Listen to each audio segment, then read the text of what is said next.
أما بعد tunaendelea na darasa yetu ya somo la al-aqida kupitia kitabu al-qawaid al-muthla fi sifati Allah ta'ala wa asma'ihi al-husna cha al-imam al-alim al-allama الشيخ محمد بن صالح العثيمين رحمه الله تعالى tukiwa katika khatima ya kitabu hiki, khatima ambayo ameihusisha kwa kuwajibu ashaira na wale walioghurika na wao, hasa katika kipengele cha kwamba vipi nyinyi mnawajibu ashaira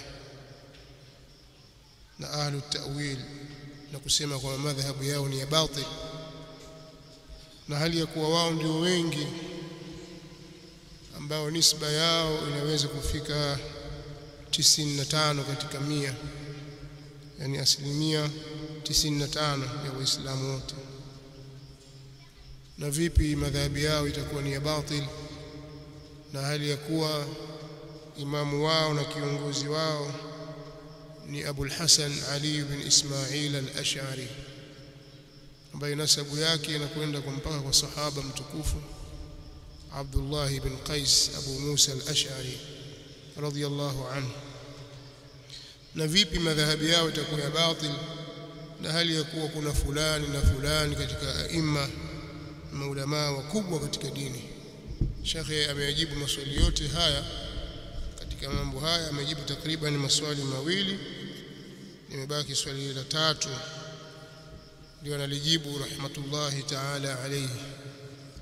Kwa hiyo iqra katika aljawabu an as-su'al ath-thalith. Katika swali la kwanza, si kweli kwamba wao wako wengi kwa asilimia 95 ya waislamu wote. Wako wapi Shia Rafidha ambao wanajinasibu na Uislamu? Wako wapi Az-Zaidiyya wanaojinasibu na Uislamu? Wako wapi Maibadhi? Wako wapi makundi mengine yote yasiyokuwa hayo kwenye nisba hiyo mnayohitaji? Labda mwatoe wengine muhesabu kama ni makufar, mbaki na nyinyi na wale mnaotaka kwamba hawa ndio waislamu, alafu mseme mko ngapi. Alhasil, hakuna takwimu za uhakika juu ya jambo hilo, na wala hilo halina uhalisia, yani haliko katika uhalisia wake, kwa sababu hakuna ihsaiyati yoyote iliyofanyika, yani hakuna sensa yoyote iliyofanyika ya kuangalia nisba miawia ya waislamu na madhehebu zao. Kadhalika suala la Abu al-Hasan tumelieleza kuwa amepita katika vipindi vitatu, lakini kile kipindi chake cha mwisho, pamoja na kwamba hakuingia katika madhhabi ya as-salaf kwa asilimia 100, lakini aliacha ile misingi aliyoasisi na kuitetea katika madhhabi ya Ibn Kullab kwa kiwango kikubwa sana, na akayathibitisha yale ambayo wanayathibitisha ahlul hadith, akayathibitisha na kuyasimamia yale ambayo wanayasimamia as-salafiyun, as-salaf, ambapo sasa waliokuja baada yake hasa katika mutaakhirin baada ya miaka 400 kuanzia karne ya 5 wamekhalifu moja kwa moja madhhabi yake kwa sababu mbalimbali, lakini miongoni mwa hizo ni wao kushikamana na ilmu al-kalam ambayo Abu al-Hasan yeye alitupa kwa kiwango fulani. Swala la Abu al-Hasan al-Ash'ari na Ash'ari linahitaji maelezo marefu sana ya kina kwa muda mrefu, kwa mara nyingine tunalazimika kutoa maelezo ya ziada mengi kwa sababu jambo lake ni pana sana na ni refu, na tujatoa haki ile yake hasa kulieleza jambo hili. Tunaeleza kwa upande wa juu sana kwa kiasi cha kueleweka na watu wa kawaida, lakini tulabul ilm tutakiwa waelezwe mambo ya kutafakari na kuyaangalia kwa undani, tupate faida na wengine wapate faida. Lakini tutakwenda kwa kadri ya vile tulivyofungwa na vitabu. Kwa tukihitaji kutoa maelezo kidogo tunatoa. Kwa mfano leo inshallah tutatoa maelezo kidogo katika hizi ibara tutakazozisoma. Naam, iqra. Barakallahu fikum. بسم الله الرحمن الرحيم. الحمد لله رب العالمين، والصلاة والسلام على رسول الله وعلى آله وأصحابه أجمعين والتابعين لهم بإحسان إلى يوم الدين. ربنا اغفر لنا ولشيخنا ولوالديه ولمشايخه وللحاضرين. قال العلامة محمد بن صالح العثيمين رحمه الله تعالى في كتابه القواعد المثلى في صفات الله تعالى وأسمائه الحسنى، والجواب عن السؤال الثالث من وجهين. الأول أن الحق لا يوزن بالرجال، وإنما يوزن الرجال بالحق، هذا هو الميزان الصحيح، وإن كان لمقام الرجال ومراتبهم أثر في قبول أقوالهم كما نقبل خبر العدل ونتوقف في خبر الفاسق، لكن ليس هذا هو الميزان في كل حال، فإن الإنسان بشر يفوته من كمال العلم وقوة الفهم ما يفوته، فقد يكون الرجل دينا وذا خلق، ولكن يكون ناقص العلم أو ضعيف الفهم فيفوته من الصواب بقدر ما حصل له من النقص والضعف، أو يكون قد نشأ على طريق معين أو مذهب معين لا يكاد يعرف غيره فيظن أن الصواب منحصر فيه ونحو ذلك. الثاني أننا إذا قابلنا الرجال الذين على طريق الأشاعرة بالرجال الذين هم على طريق السلف وجدنا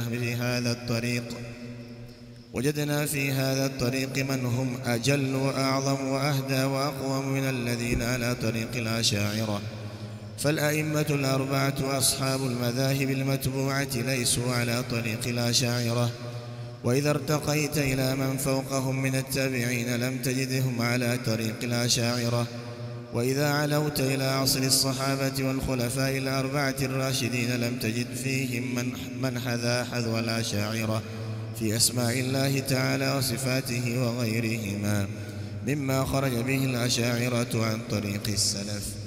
ونحن لا ننكر أن لبعض العلماء المنتسبين إلى الأشعري قدم صدق في الإسلام والذب عنه والعناية بكتاب الله تعالى وبسنة رسوله صلى الله عليه وسلم رواية ودراية، والحرص على نفع المسلمين وهدايتهم، ولكن هذا لا يستلزم عصمتهم من الخطأ فيما أخطأوا فيه، ولا قبول قولهم في كل ما قالوه، ولا يمنع من بيان خطئهم ورده لما في ذلك من بيان الحق وهداية الخلق.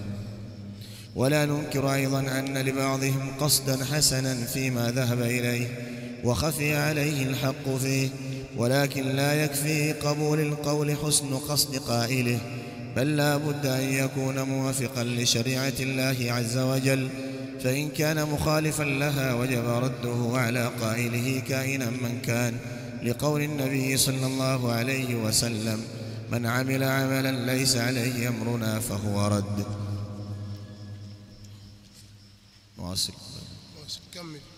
ثم إن كان قائله معروفا بالنصيحة والصدق في طلب الحق اعتذر عنه في هذه المخالفة، وإلا عومل بما يستحقه بسوء قصده ومخالفته.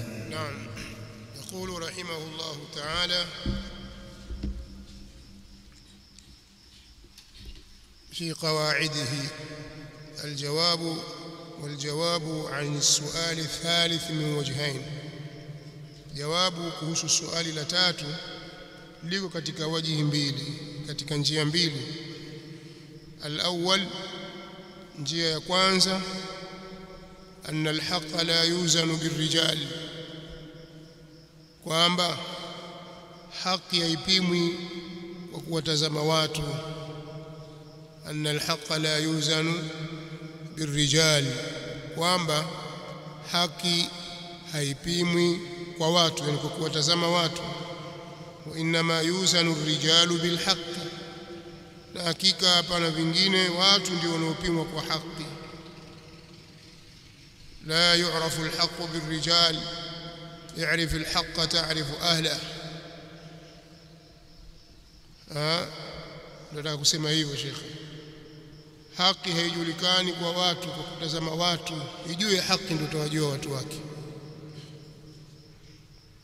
maneno sawa hayo,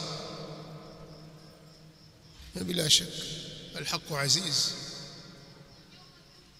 هذا هو الميزان الصحيح، hiki ndicho kipimo sahihi, hii ndiyo mizani sahihi. Ndio maana Sheikh al-Islam Ibn Taymiyyah katika maneno yake aliyosema, man nasaba shakhsan kaina man kan, atakayemweka mtu akamsimamisha mtu vyovyote atakavyokuwa, fawala waada ala muwafaqatihi fil qawl, akafanyana uadui au akapendana na watu na akafanyana uadui katika kauli, katika kuwafikiana naye katika kauli, wal fi'li, na katika vitendo, fahuwa min alladhina farraqu dinahum wa kanu shi'a, yeye atakuwa ni katika wale ambao wameifarikisha dini yao na wakawa vipote vipote, vikundi vikundi.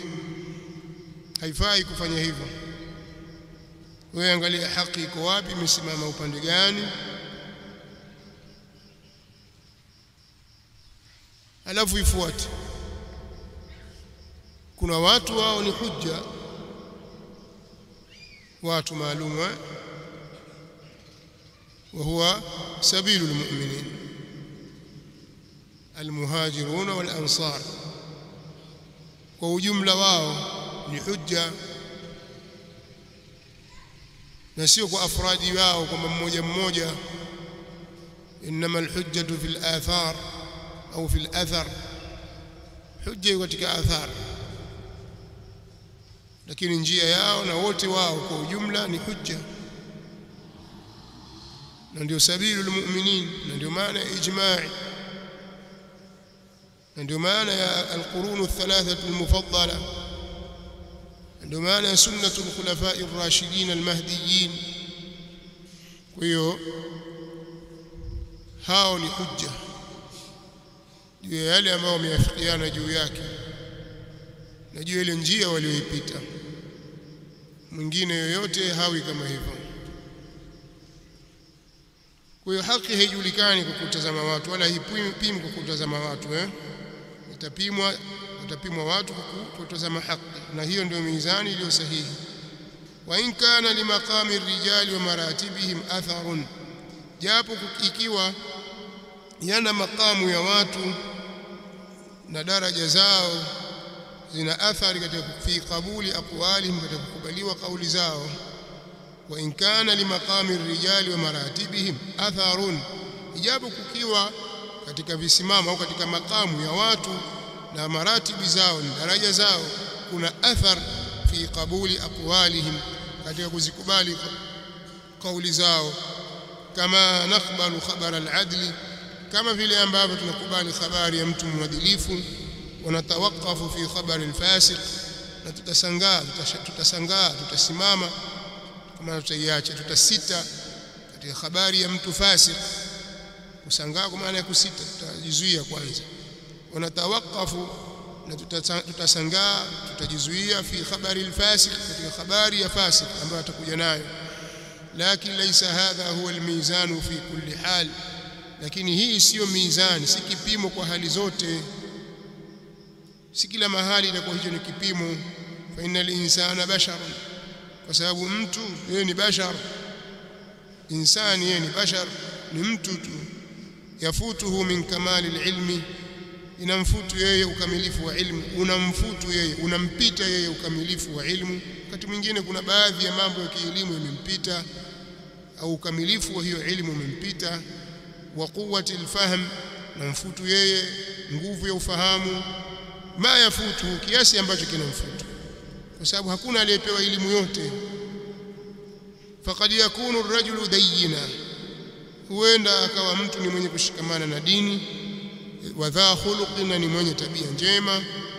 faqad yakunu ar-rajulu dayyina, huenda akawa mtu ni mwenye dini au ni mwenye kushikamana na dini, wa dha khuluqin, ni mwenye tabia njema, walakin yakunu naqisa al-ilmi, lakini anakuwa ni mpungufu wa ilmu, hana ilmu iliyokamilika, au dhaifa al-fahmi, au anakuwa ni mdhaifu wa ufahamu katika masala fulani au masala mengi tu, fayafutuhu min as-sawabi biqadri ma hasala lahu min an-naqsi, ukamfutu yeye katika ukweli kwa kiasi cha kile kilichompatikania yeye katika upungufu wa dhaifu na udhaifu.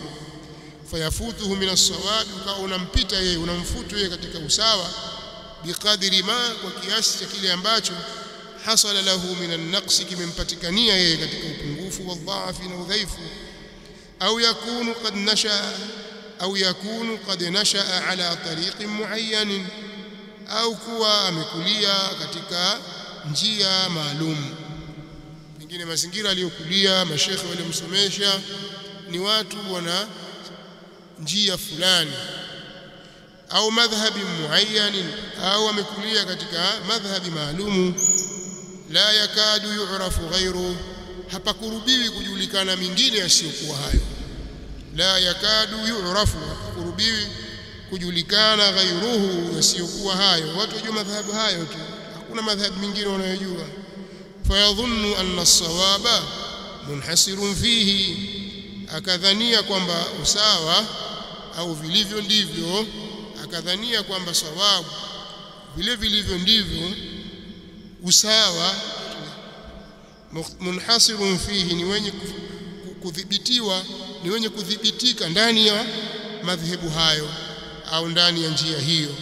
Wana udhalika, na mfano hayo, yakadhania kwamba haki ni hii tu, kwa vile alivyokuwa amekulia kwenye mazingira hayo, akawaona mashehe zake, wakubwa wake, watu ambao wanaona wana elimu nyingi, na pengine kweli wana elimu nyingi, lakini hajawaona wengine waliowazidi hawa. Kila akitajua wanaozuoni, yeye anaona kama fulani ampita fulani, kwa sababu yeye ndio kiwango alichowaona wao hao. Kuna wanawachuoni wanapita kama shehe fulani, kuna watu kuna wana ulimbukeni wa kufahamu viwango kwa sababu ya mazingira tu waliokulia. Umtoi hapo hata siku moja, wala hawezi kuamini. Yeye anaweza kuona baada ya maswahaba afu ndio huyo shehe wake, na baadhi ya maswahaba pia wampati wako katika watu wa namna hiyo, kumbe wala si kabisa, bali kabisa bu'da al-mashriqain. Lakini yale mazingira na makuzi yaliyokuwa, basi yeye kakulia hivyo. Kwa hiyo wewe kumwambia kwamba kuna haki hii, sasa kama hiyo haki huyu hajijua, huyu hajijua, uje kujijua wewe, hili ni tatizo kubwa sana katika kufahamu haki.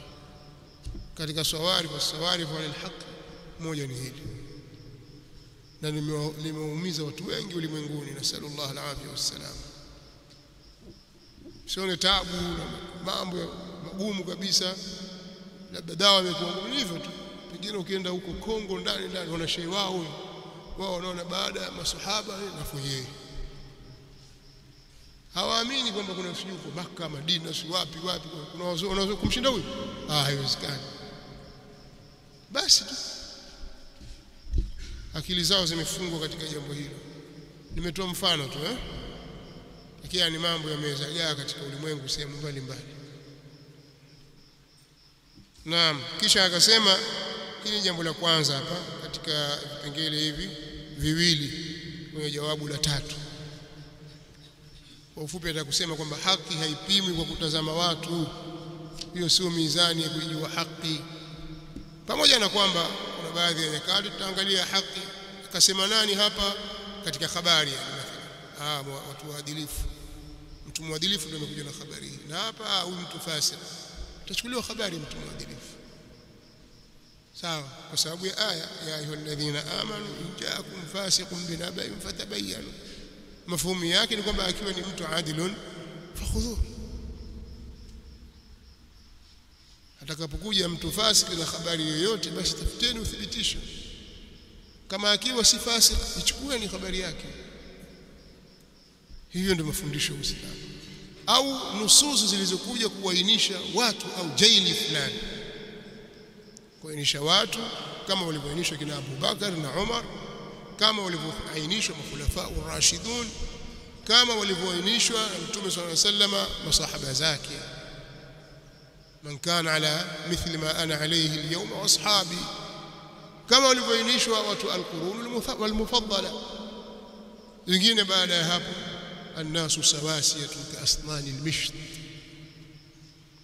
الثاني لبيل أننا إذا قابلنا الرجال الذين على طريق الأشاعرة، kwamba sisi tutakapokuwa tumewafanyia uwiano, lugha nyepesi za kufanya hivyo kusema hivyo, maana kusema tukiwakabilisha, tukiwafanyia uwiano, kwamba sisi tukiwafanyia uwiano watu ambao wao katika njia ya Ash'ari, birrijali alladhina hum ala tariqi as-salaf, na watu ambao katika njia ya as-salaf.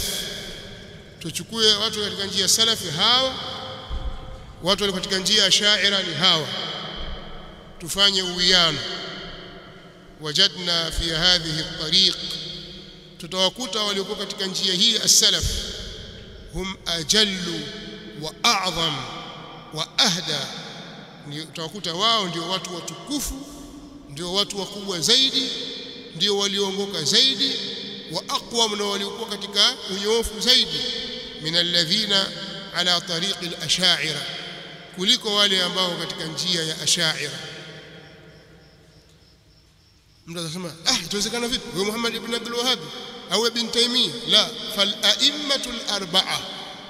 Tuanze hapo kwanza. Maimamu wanne: Abu Hanifa, Malik, Ash-Shafi'i, Ahmad, rahimahumullahu ta'ala, a'immatul huda hawa, ashabul madhahib al-matbu'a, wenye madhhabu yenye kufuatwa. Laisu ala tariqi al-ash'ari, hawakuwa katika njia ya Ash'ari. Sasa hapa palikuwa panataka ufafanuzi wa akwali za wanaochuoni walizungumza zamani, wasema umetoa aibu watu fulani wa madhhabi ya Shafi'i, wameacha madhhabi ya imamu wao wakafuata madhhabi ya Abu al-Hasan al-Ash'ari, wameacha madhhabi ya imamu wao wakafuata madhhabi ya Abu al-Hasan al-Ash'ari. Abu al-Hasan amefariki mwaka gani? 300 na ngapi? Mbona msema tu jana tu 300 na ngapi? Abu al-Hasan al-Ash'ari kafariki mwaka 300 na ngapi? Watu watakiwa wajue.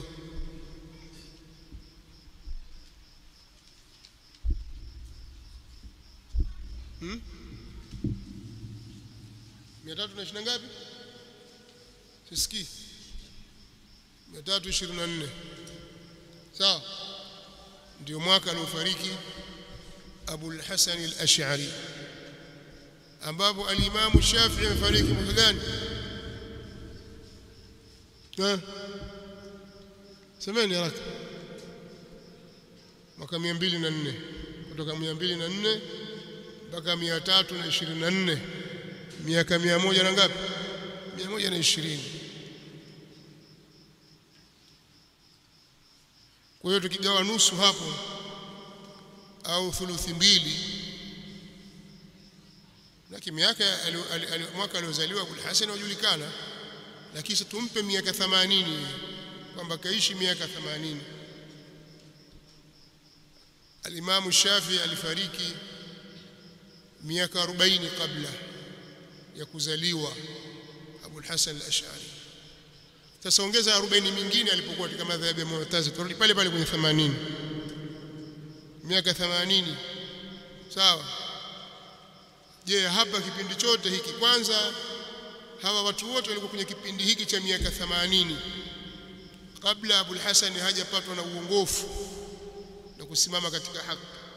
Hawa watu wa miaka 80 wote walikuwa wakiishi wapi? Wakiwa na madhehebu gani? Manake haki ni ile ambayo kwa Abul Hasan. Sasa hawa walikuwa katika madhhabi gani? Mashaikh zake na mashaikh wa mashaikh zake, bali maimamu sasa hawakuwa wakiitakidi kitu.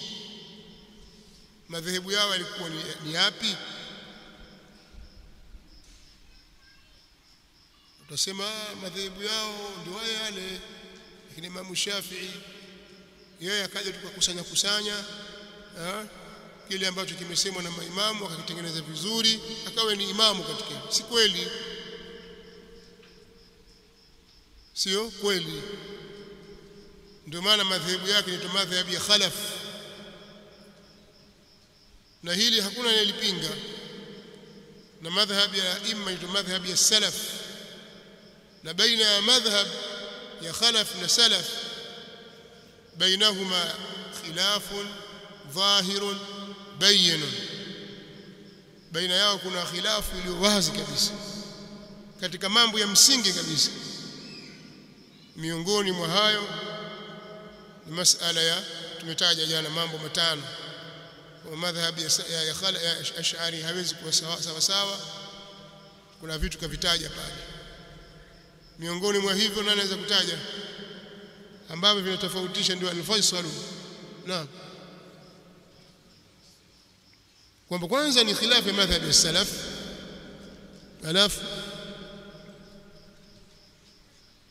alafu kutaraju wale maulama wa Ash'ari kuja katika madhhabi ya salaf.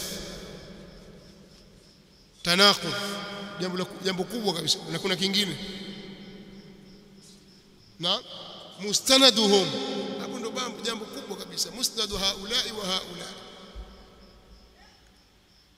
wao wamezikataa sifatu af'aliyya al-ikhtiyariyya za Allah jalla wa ala kwa sababu ya kipengele cha hululul hawadith. Mambo marefu yataka ufafanuzi zaidi. Wakazikataa sifa za Allah subhanahu wa ta'ala. Kwa sifatul kalam, kuna watu wameuliwa kwa sababu ya kutetea kwamba al-Qur'an kalamullah ghairu makhluq, ambapo madhhabi Ash'ari hayako hivyo. Katika sifatul kalam ni kinyume kabisa na nini? Na madhhabi ya salaf. Kwa hiyo vipi iwe kwamba haya ni yani na katika tofauti?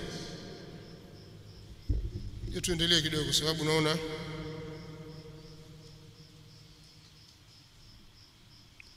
maneno hayatakwisha.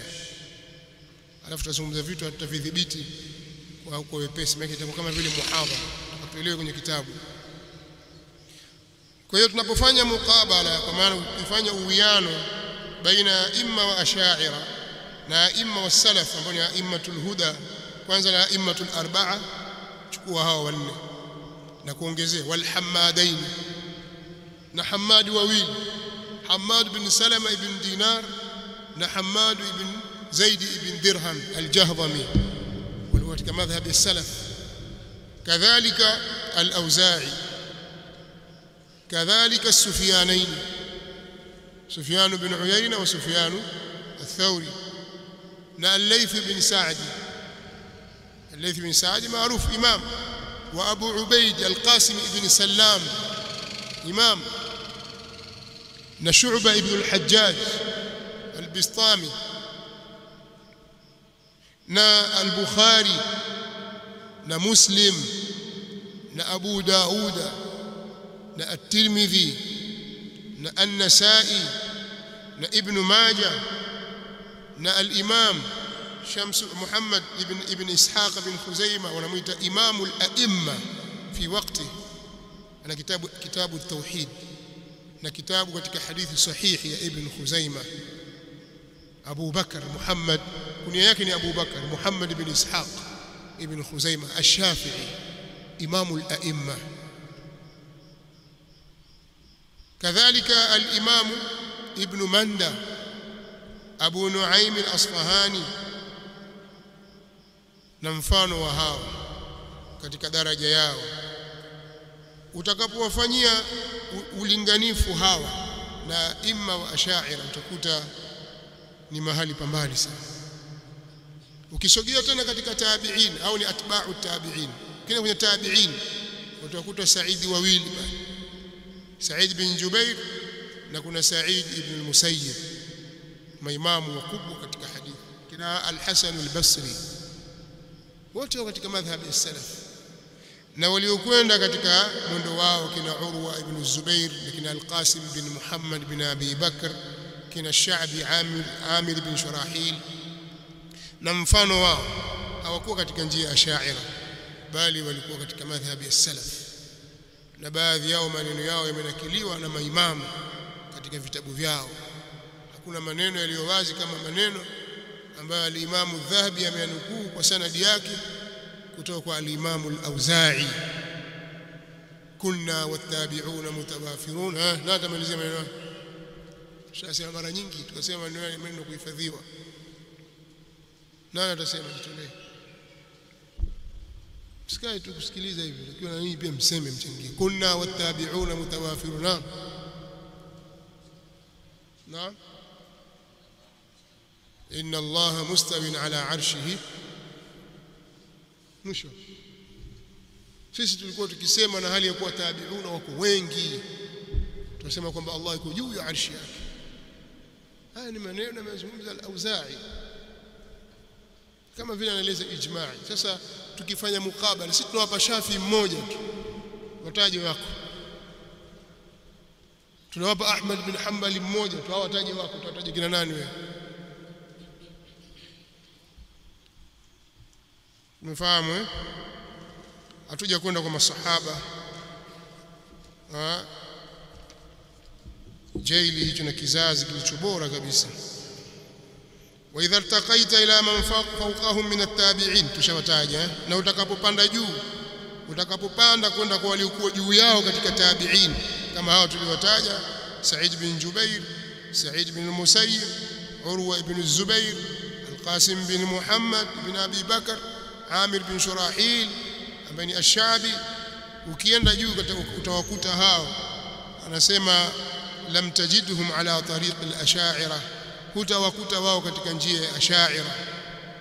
Wa idha alawta ila asri as-sahabati wal khulafa'i al-arba'ati ar-rashidin, na utakapokwenda juu zaidi, sasa utakapopanda juu kwenda kwenye asri na enzi ya masahaba na makhalifa wanne waongofu, lam tajid fihim man hadha hadwa al-ash'ari, hutakuta katika wao aliyefuata njia ya ash'ari fi asma'illahi ta'ala wa sifatihi, katika majina ya Allah tahali ya kuwa ametukuka na sifa zake, wa ghairihima, na katika hizo asma'ullahi wa sifati, mimma kharaja bihi al-ash'ari an tariqi as-salaf, katika yale ambayo ash'ari wametoka nje ya njia ya as-salaf.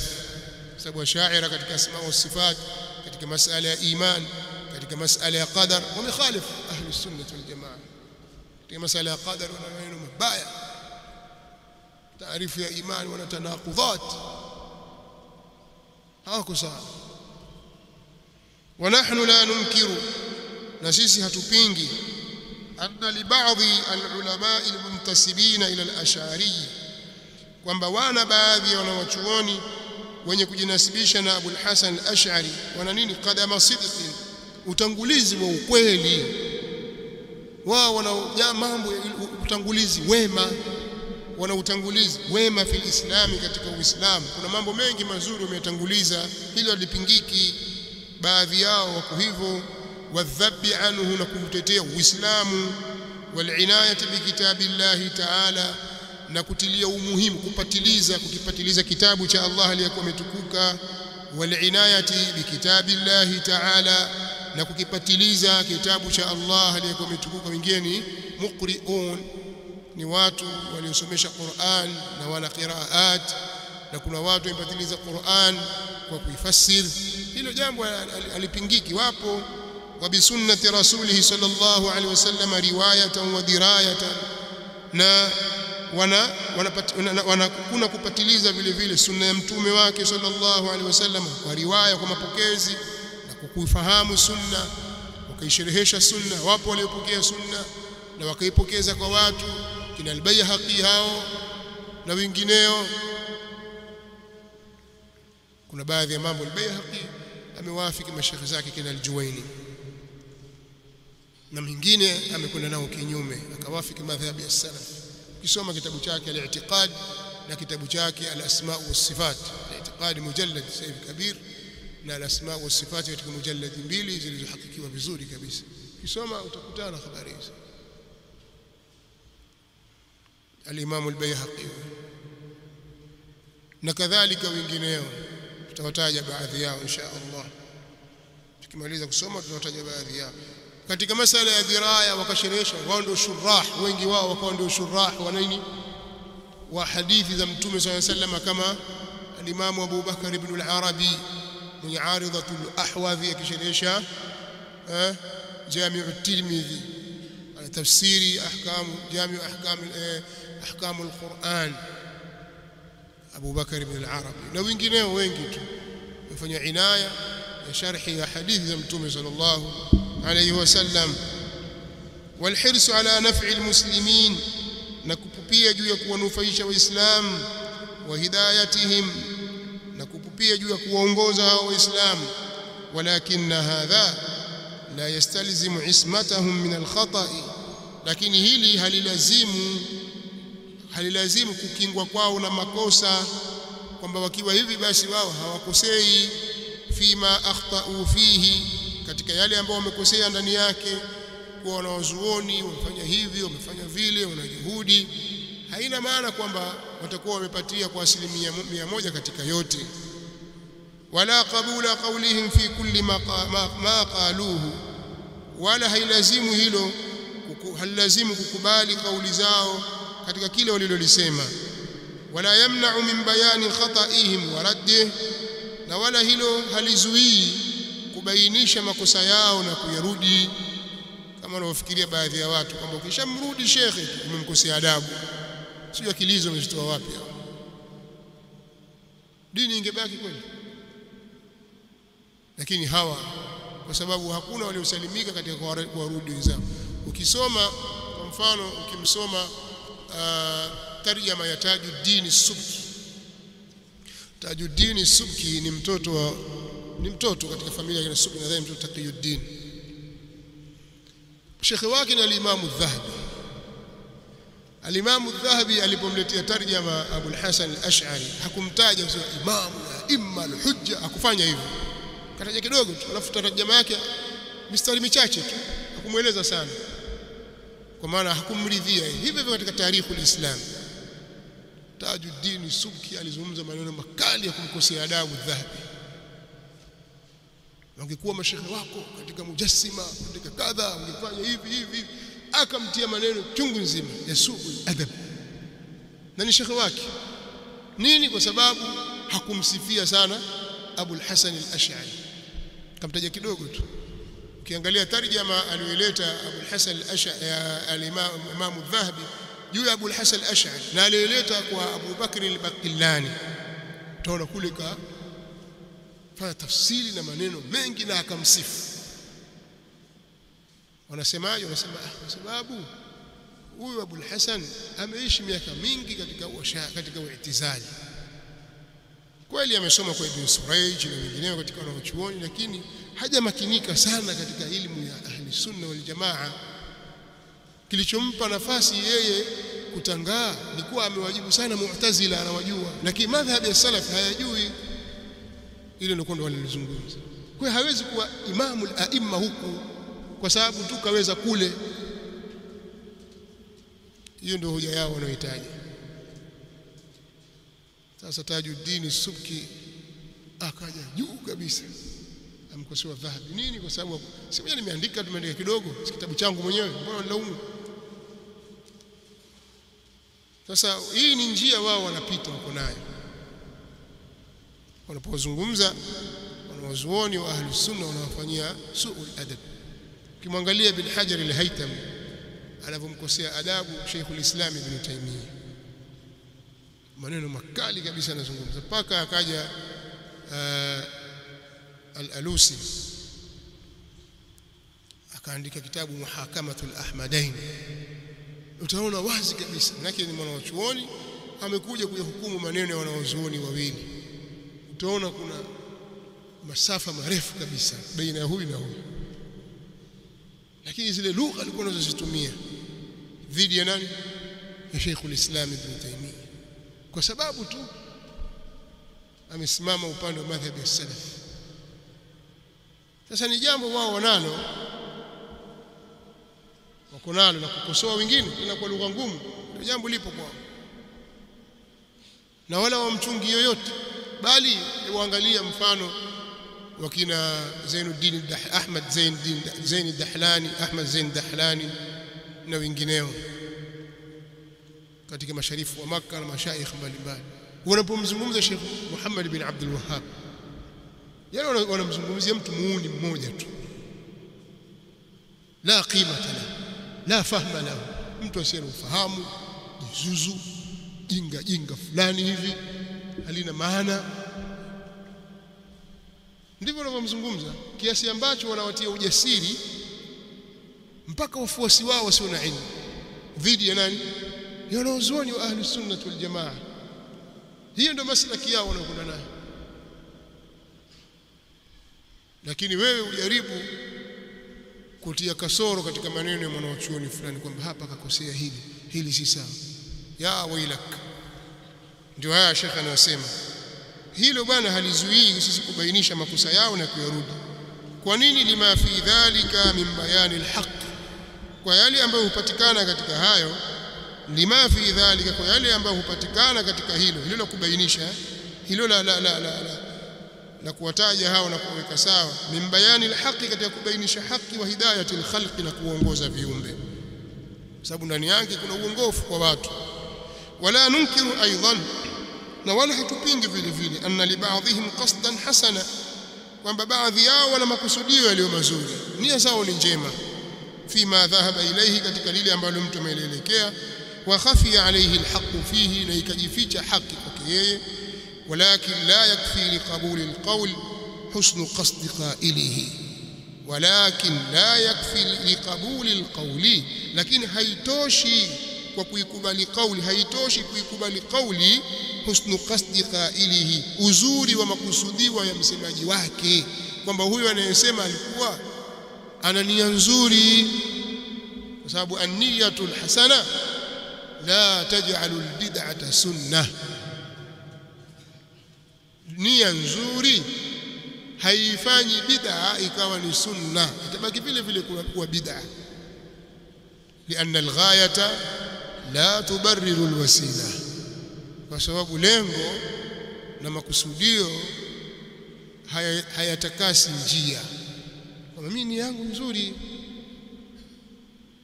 labda msikiti umekuwa mchafu na hii sasa mimi wacha nivute bangi nikausafishe vizuri, na nakuwa ndo napata morali. Sasa nikivuta bangi kiweka vizuri, basi nitafanya mambo kwa nguvu kubwa kabisa, safi kabisa.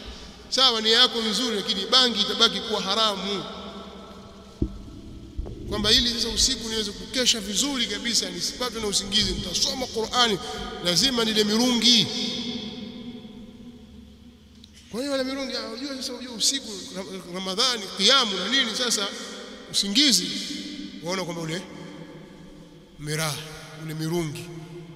Alghayatu la tubarriru alwasila, maana yake lile lengo alitakasi ile njia na ule utaratibu unaotumia. Kutumia utaratibu mbaya eti lengo lako nzuri,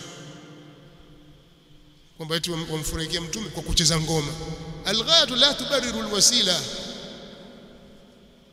Kwa hiyo nia haitoshi, lakini haitoshelezi kukubali kauli ya uzuri, yani la yakfi liqabuli alqawl, hakutoshelezi katika kuikubali kauli husnu qasdi qailihi, uzuri wa makusudio ya msemaji wake. Bal la budda an yakuna muwafiqan li shari'ati Allah azza wa jalla, bal hapana budi kuwa ni yenye kuwafikiana na sheria ya Allah azza wa jalla. Fa in kana mukhalifan laha, ikiwa ni yenye kukhalifiana nayo, wajaba radduhu ala qailihi, itapasa kuirudisha hiyo kauli kwa msemaji wake, kaina man kana, yoyote atakayekuwa, kwa sababu kullu minna yukhadhu min qawlihi wa yurad illa al-Mustafa sallallahu alayhi wasallam. لقول النبي صلى الله عليه وسلم وسبب يا قول يمتوم صلى الله عليه وآله وسلم من عمل عملا yoyote atakayetenda amali yoyote laisa alayhi amruna haiko juu yake amri yetu fahuwa raddun basi hiyo ni yenye kukataliwa thumma in kana qailuhu ma'rufan bin nasihati was-sidq kisha akiwa yule msemaji wake ni maarufu kwa kunasihi na kusema ukweli fi talabil haqqi katika kuitafuta haki utudhira anhu fi hadhihi al-mukhalafa atapewa udhuru wewe katika kukhalifu huku tunajua ni mtu mwema imam nia yake njema lakini hili amekhalifu hapa kakosea atapewa udhuru katika mukhalafa huu wa illa na kama si hivyo si mtu anayejulikana kwa nasiha na as-sidq fi talabil haqq mila ataamiliana au tutaamiliana bima kwa lile ambalo yastahiquhu umila bima yastahiquhu ataamiliwa au ataamiliana na lile kwa lile ambalo anastahiki bisu'i qasdihi kwa sababu ya uovu wa makusudio yake wa mukhalafatihi na kule kukhalifu kwake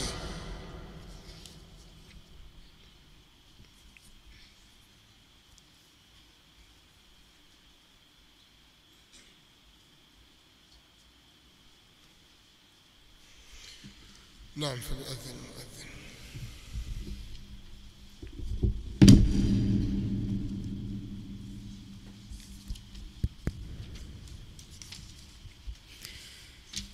الله أكبر الله أكبر الله أكبر الله أكبر أشهد أن لا إله إلا الله أشهد أن لا إله إلا الله أشهد أن محمدًا رسول الله أشهد أن محمدًا رسول الله حي على الصلاة حي على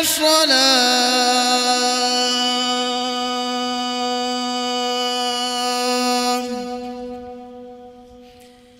حي على الفلاح حي على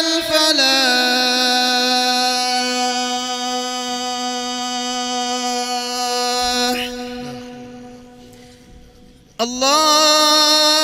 الله أكبر الله أكبر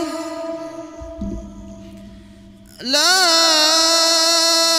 إله إلا الله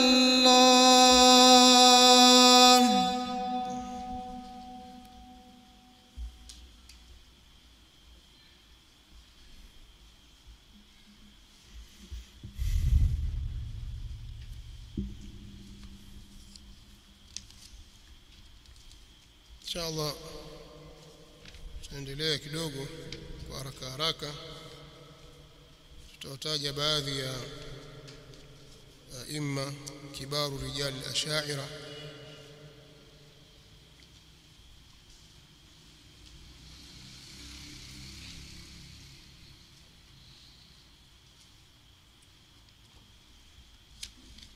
kama 25 hivi natosha alafu aima wa salaf kama 25 pia tena hasa katika tukiwacha niliotaja mwanzo wale katika tabaka ile ya tabi'in na atba'u tabi'in wakiwemo al-a'immatul arba'a na wengineo tutawataja katika madhhabi ya Shafi'ia wanaochuoni kama 20 mpaka 25 katika upande wa kibaru au rijali al-ash'ira Wa kwanza ni hawa ni Ash'ari ambao ndio kuna wale waasisi wa madhhab. Wa kwanza ni Abu Muhammad Abdullah ibn Sa'id ibn Kullab. Abu Muhammad Abdullah ibn Sa'id ibn Kullab al-Qattani. Huyo ndio muasisi wa madhhabi hii, kwa sababu yeye kwake yeye ndipo Abu al-Hasan al-Ash'ari alipochukua madhhabi. Alipotoka kwenye i'tizal akaingia kwenye madhhabi ya bwana huyo Abu Muhammad Abdullah ibn Sa'id ibn Kullab al-Qattani. Usilisahau jina hili, kwa sababu Ash'ari pia wanaitwa Kullabiyya. Katika majina yao Ash'ari wanasema Ash'ari, Ash'ariyya, Khalaf, Ahlul Kalam, lakini pia wanaitwa Al-Kullabiyya. Madhhabi yao ni Al-Kullabiyya kwa sababu ya huyu Abu Muhammad Abdullah ibn Sa'id ibn Kullab al-Qattani. Ni Abdullah ibn Sa'id ibn Kullab al-Qattani aliyefariki mwaka 241. Amefariki mwaka 341, afwan, amefariki mwaka 200. Yule alifariki katika zama za Imam Ahmad. Imam Ahmad 241 na 241, naam, mwaka mmoja na Imam Ahmad. Sio Abdullah ibn Sa'id ibn Kullab 241 na Imam Ahmad hivyo, sio 241. Bwana huyo yeye alichanganya baina madhhabi ya Mu'tazila na Salaf. Kuna vitu akaviingiza pale. Alipokuja Abu al-Hasan akayachukua madhehebu yale akayafanya kuwa ni mazuri. Na wa pili ni yeye mwenyewe Abu al-Hasan Ali ibn Ismail al-Ash'ari. Na watatu ni Al-Harith bin Asad al-Muhasibi, maarufu Al-Harith al-Muhasibi. Alikuwa sufi huyu, amefariki mwaka 243. Mara nyingi Imam Ahmad alikuwa akimtahadharisha, tahadharini na huyo al-Muhasibi, kwa sababu ya mambo ya bid'a alionayo katika masala ya sifat.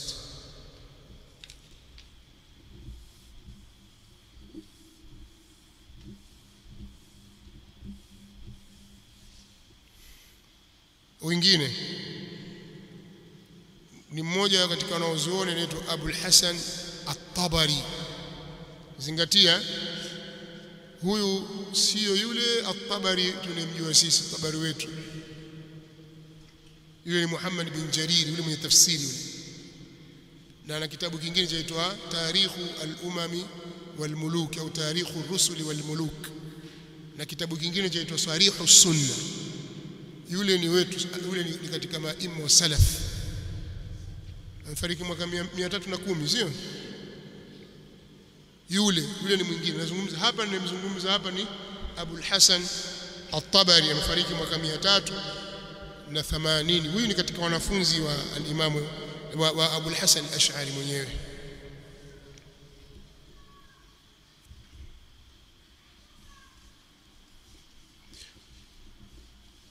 Watano ni Abu Bakr al-Baqillani al-Qadhi, Abu Bakr al-Baqillani.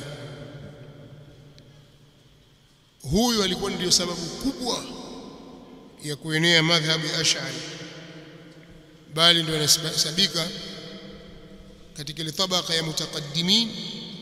Yeye ndiye aliyeathiri baadhi ya watu, hasa katika Hanabila na Shafi'iyya, na vitabu vyake maarufu ni At-Tamhid na Al-Insaf. Kitabu At-Tamhid na Al-Insaf.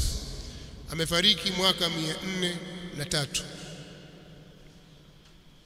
Abu Bakr al-Baqillani huyu, pamoja kuwa ni Ash'ari, lakini wale Ash'ari al-mutaqaddimin, yeye anakubali sifa nyingi za khabariyya. Anamthibitishia Allah kwamba ana wajh, lahu ainan, lahu yadan, lahu kadha, zote anathibitisha.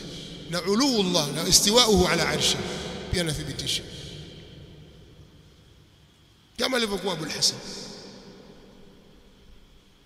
Sawa, zote anathibitisha. Khilafu yao na ahlus sunnah wal jamaa imekuja zaidi katika masala ya hululul hawadith fi rabb tabaraka wa taala, hasa katika sifatul kalam na mingineyo katika tuliyotaja. Kuna falsafa nyingi katika masala ya iman, katika masala ya qadar na mingineyo, au mukhalifa ahli sunnah wal jamaa. Mwingine ni Abu Muhammad ibn al-Husayn ibn Furak.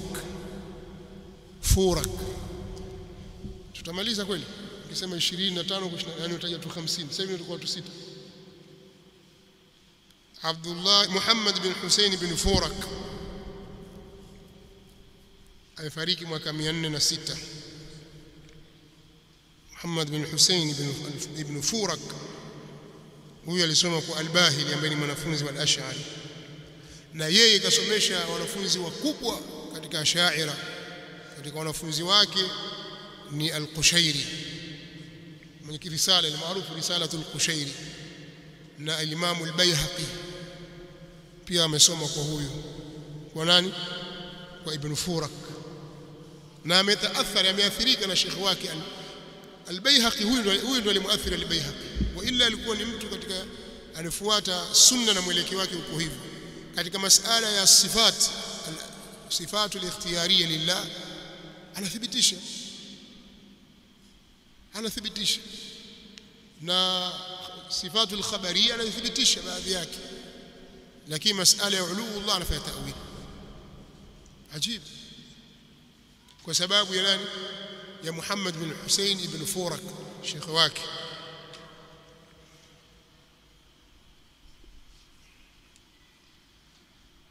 Ameandika vitabu vingi tu.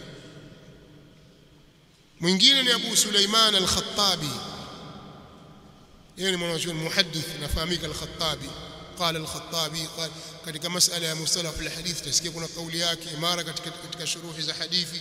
Yeye ni muhaddith lakini ash'ari, yuko mbali na masala ilmu al-kalam, na anasema vibaya ilmu al-kalam, lakini katika sehemu aliyokosea amekosea katika masala ya ta'wilu sifat.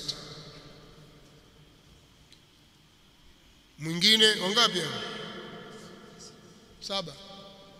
Abu Sulaiman al-Khattabi amefariki mwaka 388. Mwingine ni Abu Mansur Abdul Qahir ibn Tahir al-Baghdadi. Mtu zakaona Abu al-Qahir yani Abu Mansur au Abdul Qahir al-Baghdadi, akadhania ni imamu al-Khatib al-Baghdadi. Baghdadi ni nisba tu. Huyu ni Abu Mansur Abdul Qahir al-Baghdadi, mwenye kitabu al-Farq baina al-Firaq, maarufu kitabu al-Farq baina al-Firaq.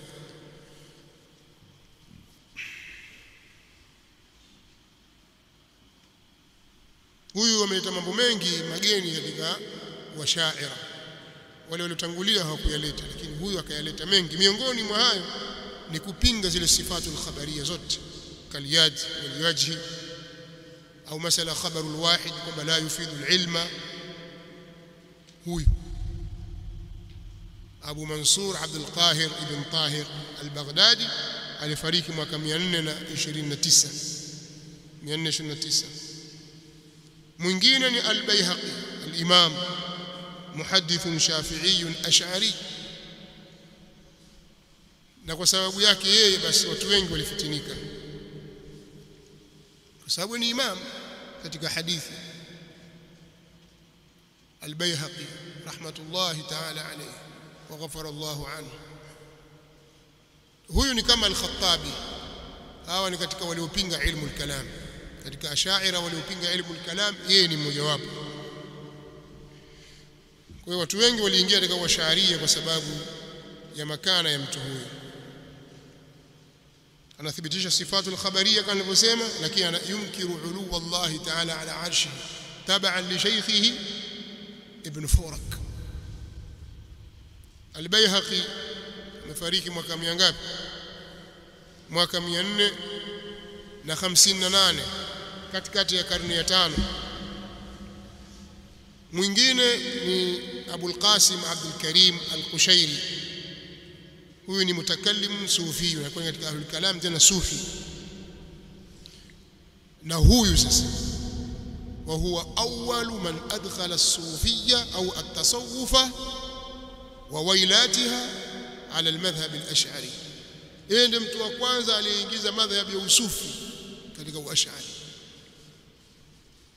Na utashangaa madhhab, mfano madhhabi ya Shafi'i, madhhabi safi.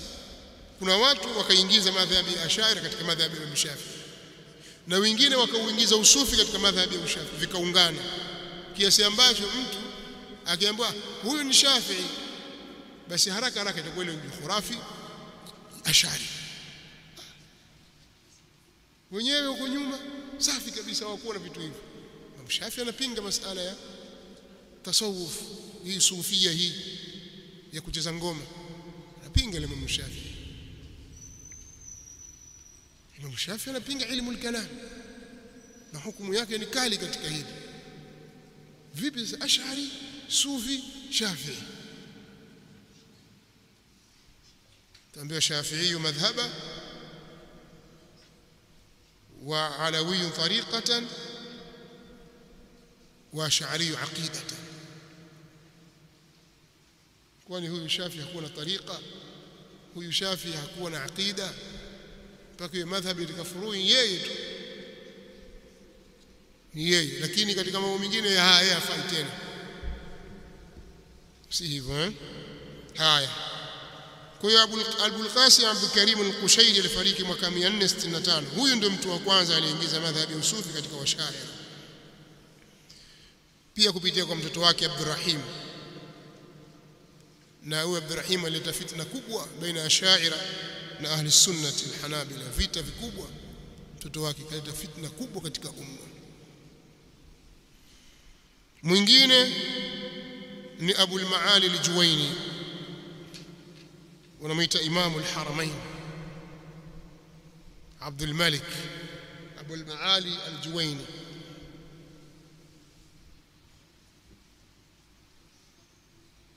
لا ما تأخذ، خليه على جنب. أبو المعالي الجويني amefariki mwaka 478. Huyu ni katika miamba ya Ash'ari sasa, na katika mutakallimin, kwa sababu huyu ndiye alizama akabobea katika ilmu za kalam na falsafa na muqaddimat al-aqliya na mantiqiyya, na akaingiza katika vitabu vya usul fiqh mambo hayo, akaleta karibu kabisa madhhabi ya Ash'ari na Mu'tazila yakawa yamekaribiana, maana kijimpaka kidogo, lakini ikawa hakuna tofauti baina ya madhhabi ya Ash'ari na Mu'tazila. Aliyefanya kazi hii ni Abu al-Maali al-Juwayni.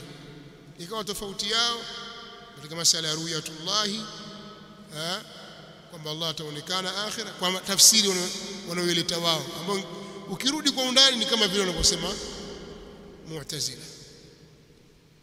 Hivyo hivyo katika masala ya sifati, wale wanakataa sifa zote, wao wakathibitisha sifa 7 za sifatul maani. Lakini pamoja na kazi kubwa hiyo aliyoifanya na ubabe aliokuwa nao katika mambo ya ilmu al-kalami na uhodari na ubingwa mkubwa, mwisho akatubia, akatubu, akaona kuyapeleka mambo ya kiitikadi na kumzungumzia Allah na sifa zake kutumia ilmu al-kalami na muqaddimatu al-mantiqiyya wal-falsafiyya, ili jambo la tushfi alilan, la tashfi alilan, haliwezi kumponya aliyemgonjwa, ni madhara makubwa. Tukisema tunataka twende katika jambo la dini tukamzungumzia Allah na sifa zake na mambo ya kiimani kwa kutumia misingi na mukaddimati za kimantiki na kanuni za kifalsafa, tumzungumzie Allah hivyo, haiwezekani. Akatubu, akatangaza toba yake wazi wazi kabisa, na akatangaza kwamba yeye anarudi katika madhhabi ya salaf, akidhani kwa madhhabi ya salaf ni tafwidh, lakini ile tawili akaona ni batil. Si Ash'ari wengine wanasema wa kullu nafsin awhama at-tashbiha awilu, ile awili yeye haitaki, imemletea matatizo. Au fawidh wa rum tanziha, Burhanuddin al-Laqani katika Jawhara. Sawa, wangapi huyo? Na wa 12 ni Abu Hamid al-Ghazali, Muhammad bin Muhammad Abu Hamid al-Ghazali. Tushasema Abu al-Maali al-Juwayni fariki mwaka 478. Abu Hamid al-Ghazali, al-Imam al-Ghazali maarufu at-Tusi, amefariki mwaka 505. Sufi mutakallim, yeye ni sufi katika ahlul kalam.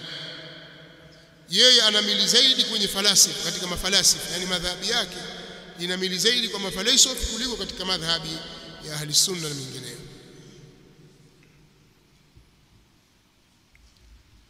Na yeye ndiye mtu wa kwanza aliyemili katika ghuluu za sufia. Katika maghuluu ya sufia ni mtu wa kwanza katika ashaira,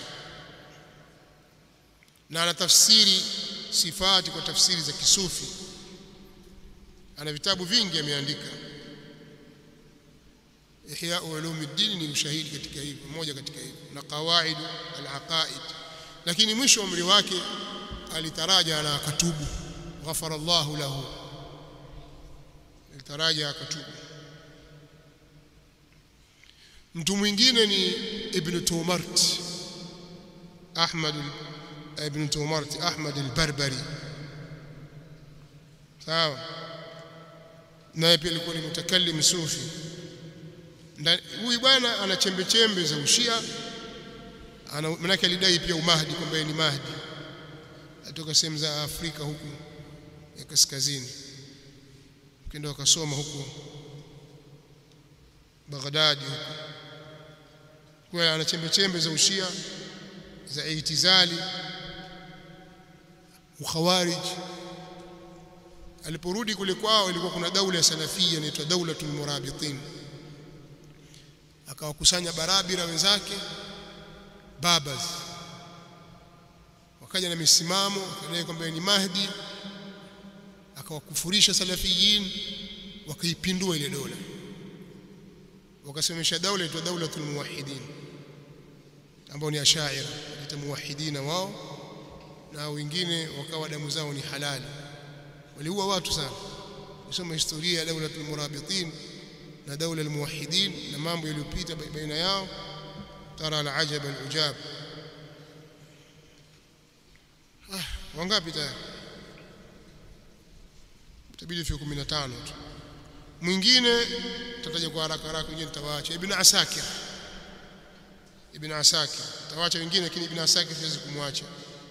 Naam, amefariki 524. Ibn Tumart, Ahmad al-Barbari, muasisi wa daula inaitwa Daulatul Murabitin. Soma Daulatul Murabitin utapata habari zake. Huko sehemu za Tunisia, Algeria mpaka Morocco, Fas, Ad-Darul Bayda, Casablanca. Soma habari zao utampata huyu Ibn Tumart na Daulatul Murabitin. Kwa hiyo Ibn Asakir alifariki mwaka 571. Alimun jalil, alikuwa ni muhaddith sahibu tarikh Dimashq. Aliyaunga mkono madhhabi ya Ash'ari kama kwenye kitabu chake Tabyinu Kadhib al-Muftari. Tumesema amefariki mwaka 570 na ngapi? 71. Tutafikia wa mwisho wa 15 ni mtu mmoja anaitwa Fakhruddin Ar-Razi, filosof mutakallim, alikuwa ni mwanafalsafa mkubwa. Huyu ndiye aliyavuta katika karibu madhhabi ya Shaira na madhhabi ya Jahmiya na Mu'tazila na falasifa. Watu wamekhtalifiana, je, huyu ni katika ahlul kalami tu au ni katika mafalsafa? Ameweka kanuni nyingi, ameandika kitabu pia, akawa anatetea mambo ya uchawi,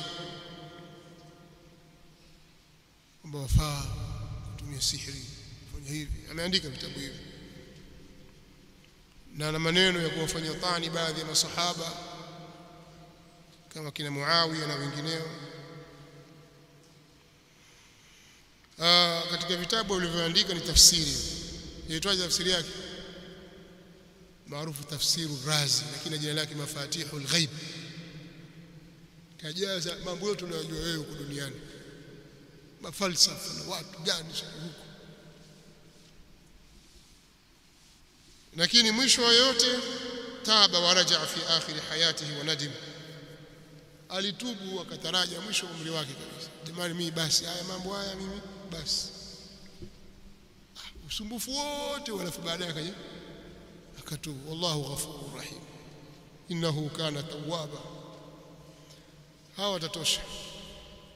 Nikwenda kaniwataje kama 25 hivi na maelezo mafupi, lakini inaonekana ile jambo linahitaji majalisi tofauti mbalimbali tena za kuzungumza mmoja baada ya mwingine kwa ikhtisari fulani, watu waelewe huyu yuko hivi, huyu yuko hivi, yuko hivi.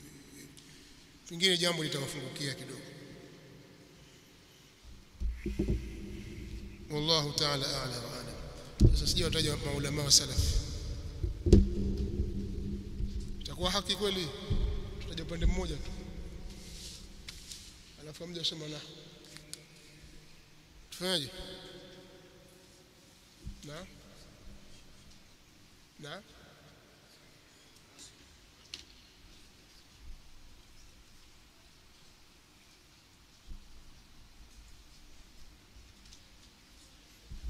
sema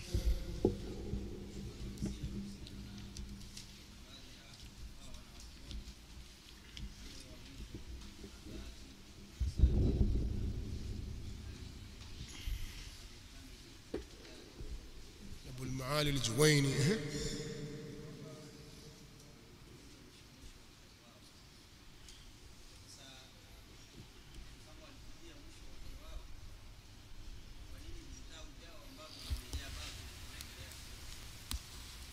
yes, watu wao wapo, wale watu waliunga ile madhhabi si wapo. Wewe ushangai kwamba imamu huyu Abu al-Hasan al-Ash'ari alikuwa na misimamo, wana vitabu vingi kaandika, Lum'ana ni vitabu vingi viandika huko baada ya i'tizali. Alipokuja dakika ya mwisho akaandika risala ila ahli Thaghar, akaandika maqalatu al-islamiyin fi ikhtilaf al-musallin, akaandika na al-ibana an usul ad-diyana. Vitabu gani vinavyotangazwa katika vitabu vyake? Vile vya kule katikati kule vinavyowafikia nao, lakini vya mwisho la, utasikia mahali pasomeshwa maqalatu al-islamiyin wala al-iban, pengine zakashikamana na al-luma na vinginevyo katika vitabu. Ajabu. Na haya ni katika mambo ambayo sisi tutafaa tuwaulize wao. Tushajua kwamba huyu Abu al-Maali al-Juwayni taba wa raja'a au taraja ورجع إلى مذهب السلف أو إلى مذهب التفويض. والمعالي كان في مذهب التفويض، lakini pia haijambo kwa kuikataa ile tawili ambayo ilipigania miaka mingi, pamoja na kuwa madhhabi ya tafwidhi ni shar, akawa ni madhhabi ya salaf. Ndicho ambacho kimemdhihirikia kwamba labda usalafi ndio huu, na hao wengine wametubu wakaacha kabisa. Sasa kwa nini tusichukue yale maneno yao ya mwisho, nihayatu iqdami al-uqul iqalu wa akhiru sa'i al-alamin dhalalu arwahuna fi wahshatin min jusumina falam nastafid. asemaje bwana? Arwahuna fi wahshatin min jusumina, bila lam nastafid ni ya ubiti mwingine msahau. Ala kulli hali, itakuwa katika usawa sawa ni kuwataja kidogo wa wanaochuoni. Katika wanaochuoni wa upande wa as-salaf ambao ni Shafi'iyya, nitataja kwa haraka haraka, ni al-Imam Abu Bakr Abdullah ibn Zubair al-Humaydi. Ukisoma katika Sahih Bukhari, hadithi ya kwanza na mtu wa kwanza kusema, qala al-Imam al-Bukhari rahimahullah ta'ala, haddathana al-Humaydi Abdullah ibn Zubair. Yule ni imam, shekhi wake al-Imam al-Bukhari, alifariki mwaka 219. Huyu ni mshafi'i na anahesabika ni katika ile tabaka ya juu kabisa, ile level tu wa ile level ya juu kabisa katika Shafi'iyya. Kutoa imam, tabaka inayofuatia ni tabaka kina Abu Bakr Abdullah ibn Zubair al-Shafi'i. Al-Imam al-Shafi'i alipotoka Baghdad kwenda Misri, katika watu waliosuhubiana nayo katika wanafunzi wake aliohama nao kutoka na huko Baghdad akaja naye mpaka Misri, katika khawasi wanafunzi wa Imam Shafi'i. Kuna wengine kawaacha kule, kina Ahmad ibn Hanbal na kina Zaafarani na wengineo kawaacha kule, lakini huyu kaja naye Misri. alisafiri pamoja naye na akalazimiana naye mpaka kufariki shekhi wake. Ameeleza Ibn Kathir katika Tabaqatu Shafi'iyyin. Ana risala yake maarufu Usulu Sunna ya al-Imam al-Humaydi, maarufu Sheikh kusomesha hapa Usulu Sunna al-Imam al-Humaydi. Wa pili ni al-Imam Abu Yaqub Yusuf ibn Yahya al-Buwaiti, mwanachuoni mkubwa huyu anaitwa Abu Yaqub Yusuf ibn Yahya al-Buwaiti. Huyu amefariki mwaka 231. Huyu ni katika wanawazuoni wakubwa, katika wanafunzi wakubwa wa Imam Shafi'i. Mpaka Imam Shafi'i rahimahullah ta'ala alipokuwa mgonjwa rahimahullah, kwa sababu alipata ugonjwa wa bawasiri, amefariki akiwa na miaka 54 kibawasiri. Alipata, Allah alimpa mtihani huo. Sasa anawaambia wanafunzi wake na watu wake wale wa karibu, laisa ahadun ahaqqa bimajlisi min Yusuf bin Yahya, hakuna yoyote alikuwa na haki ya majlisi yangu, kukaa katika kiti changu mimi, isipokuwa Yusuf ibn Yahya. Walaysa ahadun min ashabi a'lama minhu, na hakuna yote katika wafuasi wangu, wanafunzi wangu, aliye na elimu zaidi kuliko yeye. Nani huyo? Abu Yaqub Yusuf ibn Yahya al-Buwaiti, mwanafunzi wa Imam Shafi'i, na ndiye aliyerithi kiti chake baada ya kufariki Imam Shafi'i. Yeye ndo akakaa mahala pake, akawa anawasomesha wanafunzi wa Imam Shafi'i ambao ni wanafunzi wenzake. Akida yake ilikuwa safi. Haya maelezo yameyataja al-Imam al-Baihaqi katika Manaqib al-Shafi'i kuhusu huyu al-Buwaiti. Na huyu alipata mtihani mkubwa sana kutoka kwa makadhi walikuwa kinyume na madhhabi ya salaf, mpaka alifungwa jela huyu, akapakizwa huyu, akachukuliwa akapelekwa Baghdad pamoja na wengine katika Shafi'ia. Amepakizwa kwenye Baghl, nyumbu yule, na ukafungwa mikono na miguu, ili mradi tu amtese, aseme tu kwamba mimi nimerutaraja, kila kutaraja. Akasimama katika msimamo huo, akasema wallahi fa wallahi la amutanna fi hadidi hadha hatta yati min ba'di qaumun ya'lamuna annahu qad mata fi hadha ash-sha'n qaumun fi hadidihi, na apa kwa Allah, nitakufa katika pingu hizi mpaka waje watu baada yangu wajue kwamba kuna watu walikufa katika jambo hili, watu wakiwa katika pingu zao. Na alikufa akiwa gerezani kwa sababu ya kuipigania aqida ya salaf. Sasa huyu ni katika khawasi tulabi wa Shafi'i. Baada ya Shafi'i, Imam Shafi'i rahimahullah, mwanafunzi wake mkubwa ni huyu, afa kwa kuitetea aqida ya salaf na pingu zake. Ukitaka kupata maelezo yake, kamsome kwenye kitabu cha Tarikhu Madinati Salam, maarufu Tarikhu Baghdad cha al-Imam al-Khatib al-Baghdadi. Maelezo yake utayapata. Al-Imam Abu Yaqub Yusuf ibn Yahya al-Buwaiti, fariki 231. Imam Ahmad alikuja akafariki miaka 10 baadaye, yeye 31, Imam Ahmad 41, 231. Watatu ni al-Imam Abu Ibrahim Ismail ibn Yahya al-Muzani, mjomba wake al-Imam al-Tahawi. Al-Imam al-Tahawi li aqida al-Tahawiyya, matn aqida al-Tahawiyya, yule Imam al-Tahawi akimwona al-Muzani ni mjomba wake. Huyu ni katika mabingwa wakubwa katika madhhabi ya Shafi'i, al-Imam Abu Ibrahim Ismail ibn Yahya al-Muzani, ambaye amefariki mwaka 264. Ana kitabu hasa kakiandika, tutasomesha zaidi ya mara moja, tumekisomesha. Chaitwaje?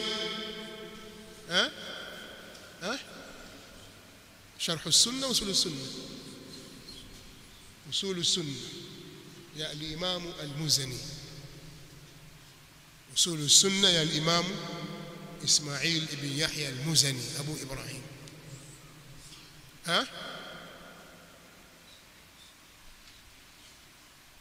وسمع صريح السنة إمام الطبري، Sarih as-Sunan ya at-Tabari ito usulu as-Sunnah. Barakallahu fikum. Na yeye ndiye alikuwa akiandika maneno ya al-Imam Shafi'i.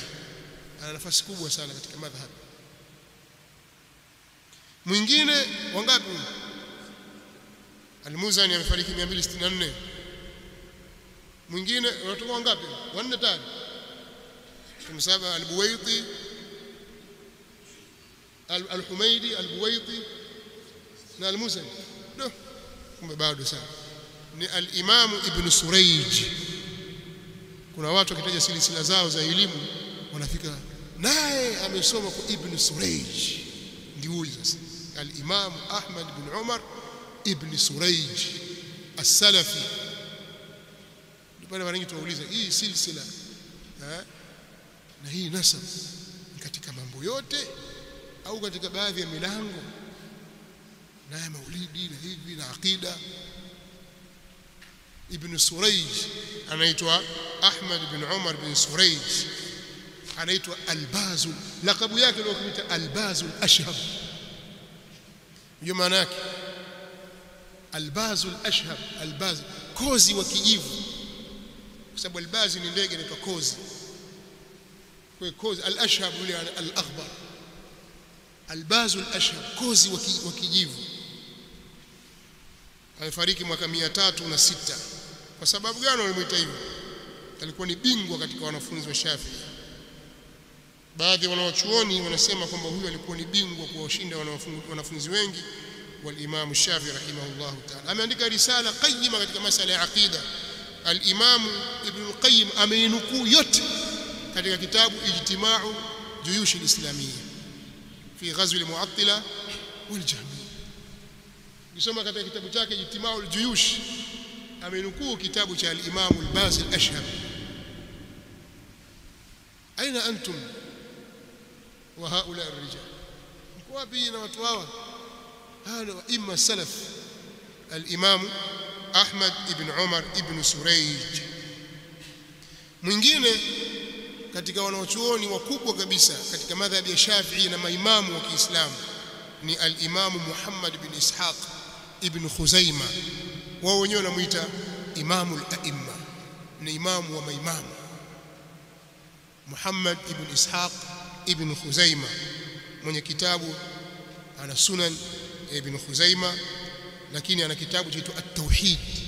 Kitabu At-Tauhid cha Imam ibn Khuzaimah maarufu. Ibn Khuzaimah huyu ni mwanafunzi wa al-Imam al-Muzani. Ibn Khuzaimah, Muhammad ibn Ishaq ibn Khuzaimah ni mwanafunzi wa al-Imam Abu Ibrahim Ismail bin Yahya al-Muzani. Al-Muzani ni mwanafunzi wa al-Imam Shafi'i rahimahullah ta'ala. Sasa huyu ana kitabu cha kitabu At-Tauhid.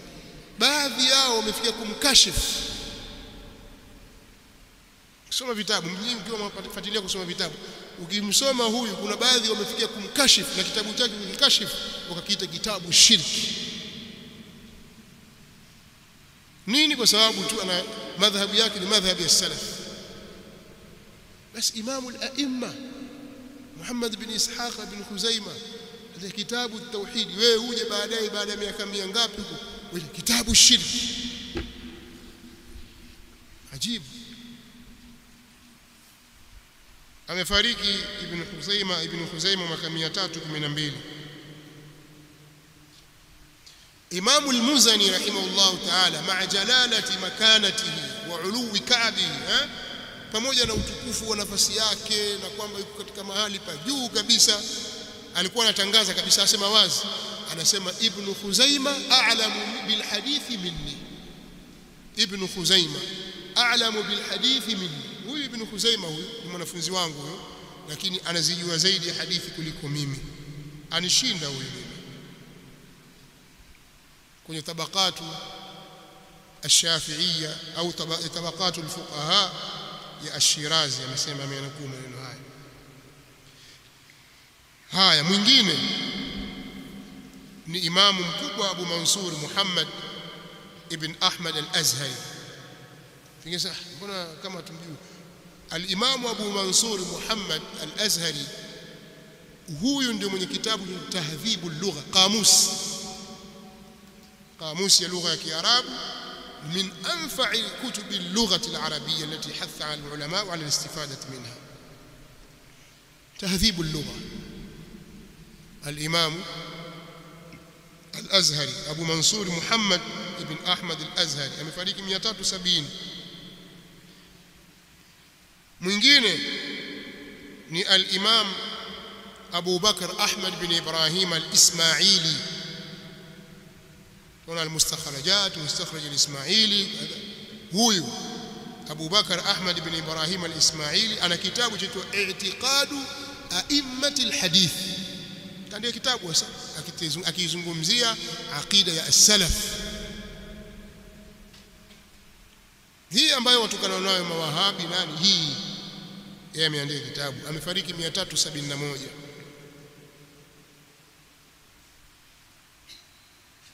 Al-Imam Ibn Kathir alipomzungumzia huyu akasema al-faqih al-imam al-hafiz ahadu kubara ash-shafi'iyyah fiqha wa hadithan wa tasnifa. Ibani al-imam al-faqih al-hafiz, mmoja katika mabwana wakubwa wa kishafi'i kwa fiqhi na kihadithi na utunzi wa vitabu katika tabaqat ash-shafi'iyyin cha al-Imam Ibn Kathir. Wanane ni al-Imam Ahmad bin Abi Tahir maarufu kitu Abu Hamid al-Isfarayini.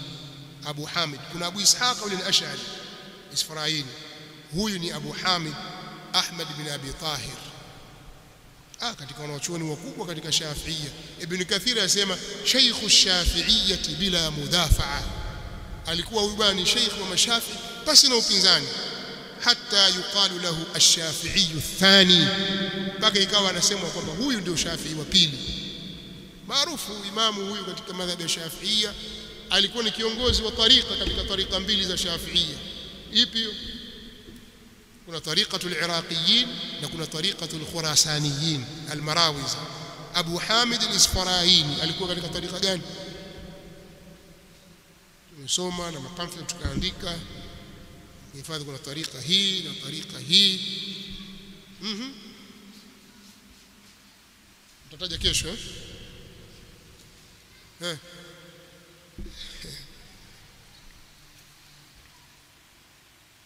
Huyu bwana niliwahi kueleza habari zake jana ujuzi, nikasema Abu Hamid alikuwa ni mkali sana dhidi ya nani? Al-Baqillani. Maneno haya ameyazungumza Abu al-Hasan al-Karji al-Shafi'i rahimahullah, asema kana al-Sheikh Abu Hamid al-Isfarayini shadid al-inkari ala al-Baqillani, alikuwa ana mkali sana dhidi ya Baqillani wa ashabi al-kalam. Na alikuwa yeye al-Karji yasema walam tazal a'immatu ash-Shafi'iyya yanafuna wa yastankifun an yunsabu ila al-Ash'ari, walikuwa wao wanachukia kunasibishwa kwenye Ash'ari, ويتبرؤون مما بنى الأشعري مذهبه عليه وينهون أصحابهم وأحبابهم عن الحوم حواليه على ما سمعت عدة من المشايخ والأئمة منهم الحافظ المؤتمن ابن أحمد بن علي الساجي. akaeleza aliyoeleza mpaka akafikia kutaja kwamba huyu al-Imam Abu Hamid al-Isfarayini siku ya Ijumaa alikuwa akikaa mahali maalum kabisa, anawatangazia watu kwamba jamaa, mtahadharini huyu al-Baqillani, huyu si mtu mzuri, msisome kwake, kwamba anni bari'un mimma hum alayhi al-Ash'ariyya wa bari'un min madhhabi Abi Bakr al-Baqillani. Aleza aliyoeleza kwa kirefu, akawa anatahadharisha kuhusu mtu wangapi huyo?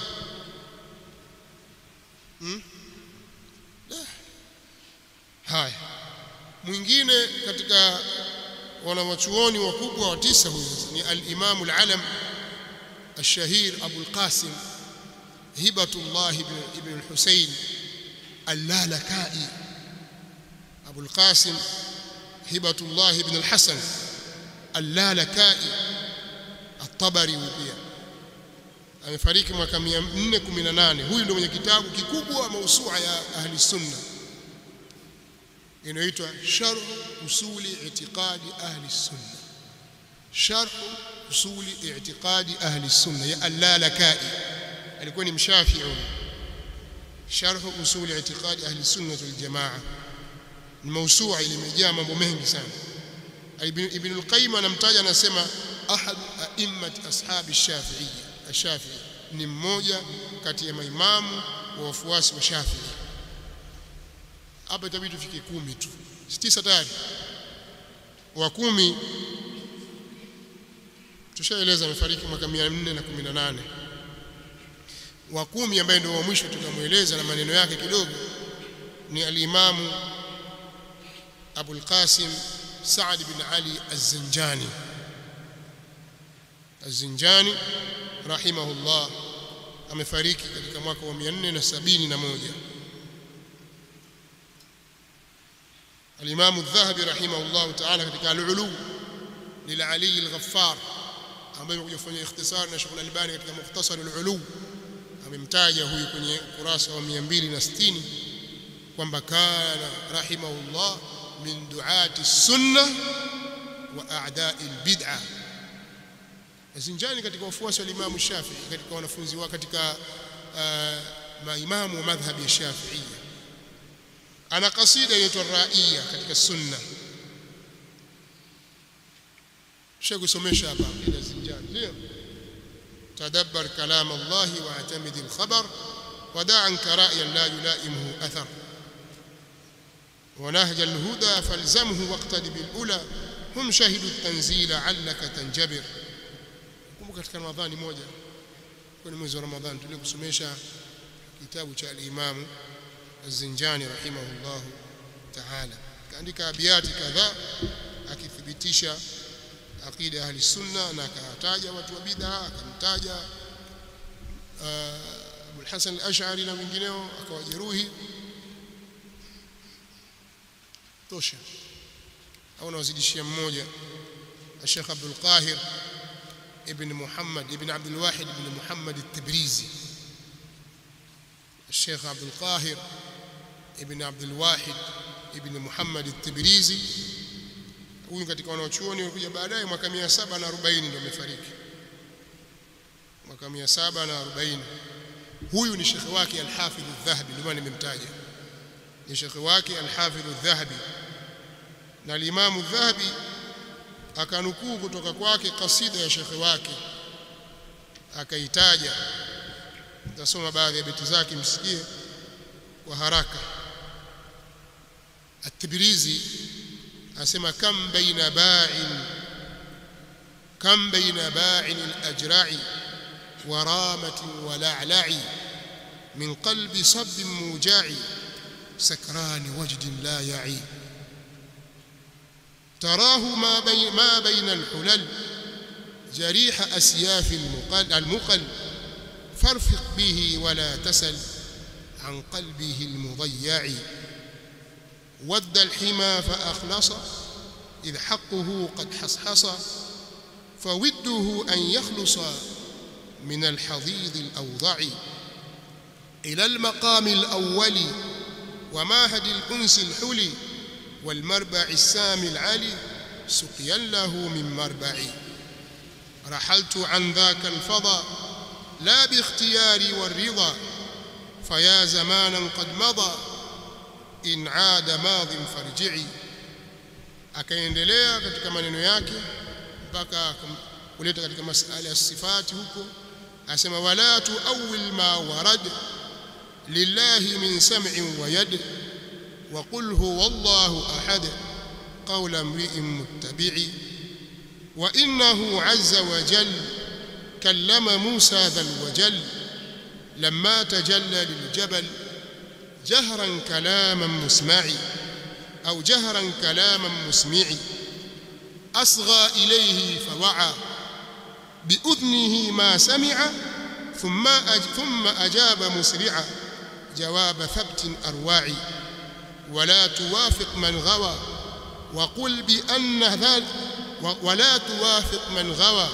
وقل بأن ذا القوى haqqan ala al-arshi istawa kama arada fasma'i wa huwa ta'ala fi as-sama' 'alin wa ma'na aynama bighayri kayfin la kama yakhturu lil-mubtadi'i man qasahu min al-bashar بخلقه فقد كفر وقد أطاع ونصر أمر الهوى المتبع وإله من وزن العمل وبحره عندي وشل قد غاض طاميه وقل فما ترى من منبع إلى آخر كلامه وسمى يا من له تبتلي في كل ليل اليالي ومن إليه موئلي دون الورى ومفزعي صل على خير البشر من كل أنثى وذكر محمد وجه القمر ذي الجانب الممنع.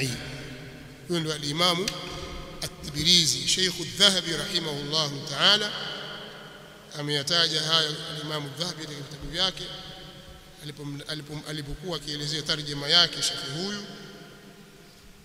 Sikumbuki mjalidi wangapi katika sira, lakini katika mashekhe zake Sheikh Abdul Qahir ibn Abdul Wahid bin Muhammad al-Tibrizi rahmatullahi ta'ala alayhi wa ala immati al-muslimin.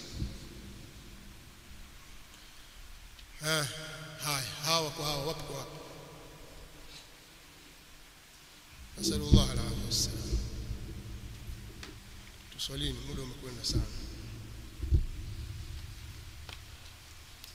سبحانك اللهم وبحمدك أشهد أن لا إله إلا